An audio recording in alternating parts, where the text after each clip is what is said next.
যি আছে ককাহঁতৰ ঘৰত কাজ, সেই বুলি ৰাতিপুৱাতে ওলালোঁ ককাহঁতৰ ঘৰলৈ।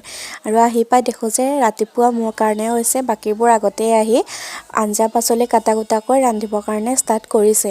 মোৰ দেৰি হ'ল, সেইবাবে এইখিনিয়ে ভাগত আছিল কাম, মানে প্ৰসাদত দিয়া নাৰিকল এইখিনিকে ধুনীয়াকৈ কাটিলোঁ। আৰু কি কাজ আপোনালোকক ক'বই হোৱা নাই নহয়, এই ভঁৰাল ঘৰটো নতুনকৈ বনোৱা হৈছে, সেইটোৱে আৰু লোৱা নিয়ম এটা কৰা হ'ব। পুথি পাঠো কৰা হৈছে আৰু খুৰীয়ে মই গোটেইখিনি মানুহকে বুন্দিয়া ভুজিয়া আৰু গাখীৰ চাহ ধুনীয়াকৈ দি দিলোঁ। তাৰপাছত আকৌ এইফালে পায়স বনাই আছে নহয়, পায়স আৰু লাল চাহে অকণমান পিছত সেইখিনিও দি দিলোঁ। দি আকৌ প্ৰসাদ খাবৰ টাইম হৈয়ে গ'ল। আমি ধুনীয়াকৈ প্ৰসাদ চৰসাদ খাই ল'লোঁ।